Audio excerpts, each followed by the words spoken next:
I'm highly considering taking my cafe complaints to management because the worker can't cut cheese to save their life, and it takes them 20 minutes to make one singular panini. Like, please just put the panini in the press, man. I work in an office building which has a cafe in it. It's not table service, you go up to the counter and have a choice of a hot meal, soup, or a sandwich.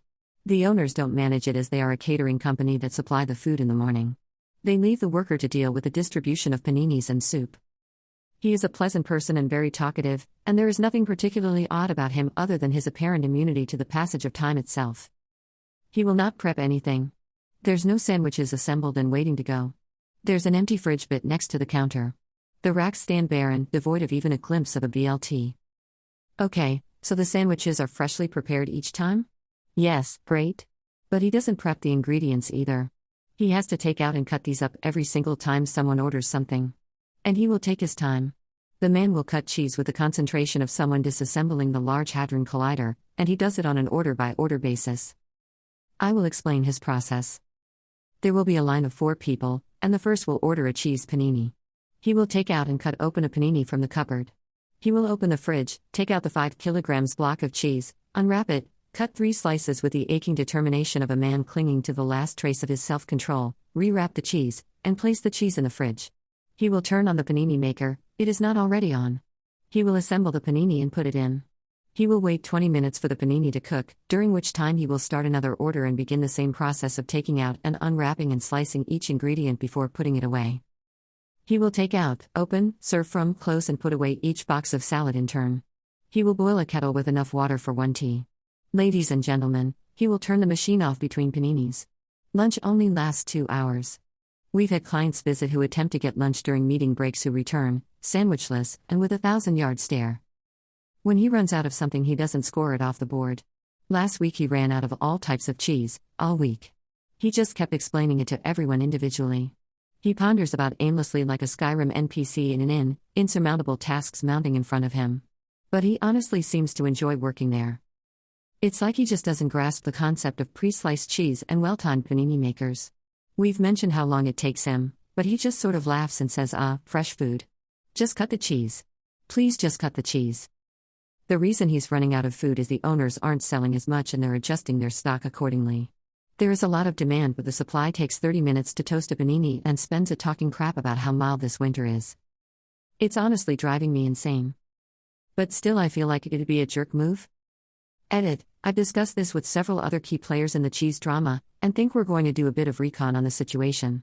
We're sending the least threatening among us, in a fluffy cardigan, to the cafe to ask him if he can prep the food or if it's a weird owner thing. Words will be chosen better than this. We'll go when he isn't busy, which, honestly, is any other time not between 12 and 2. If he says I am not allowed, we will take it up with owners, emphasizing how lovely he is and that we think the lack of prep specifically, which we have established is not his fault, but a top-down command, but obviously will not reveal, is an issue, and we've noticed a long wait. If he says what is prep? I will erupt, feral, from the cardigan screaming, pounce over the counter and eat the entire 5 kilograms of cheese. Update 1. Other victims have weighed in upon my discussing this with them. He starts at about 9 a.m., and takes a cigarette break in the middle of the 2-hour lunch.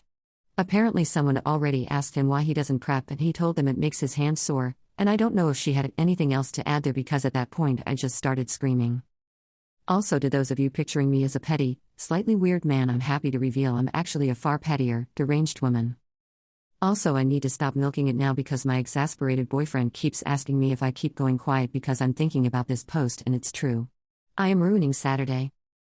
Going to bring it up kindly with a view to helping and supporting, as per cardigan plan below, regardless.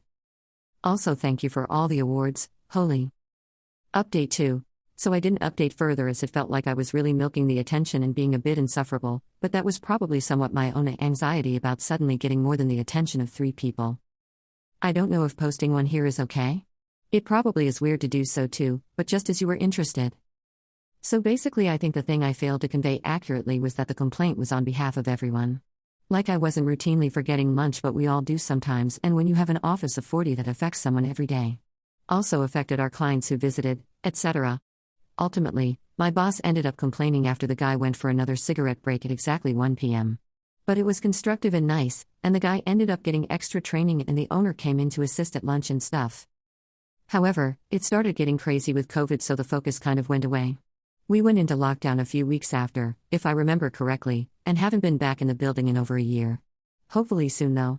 But at this point I'm kind of dreading it, as means I need to spend money on new clothes, have gained so much weight in lockdown that when I put on a bra and pants I look like sausage links. The guy has a different job now in a call center, presumably costing them thousands in calls per minute due to his glacially chilled pace. So I don't know if the cafe will even be open when we go back.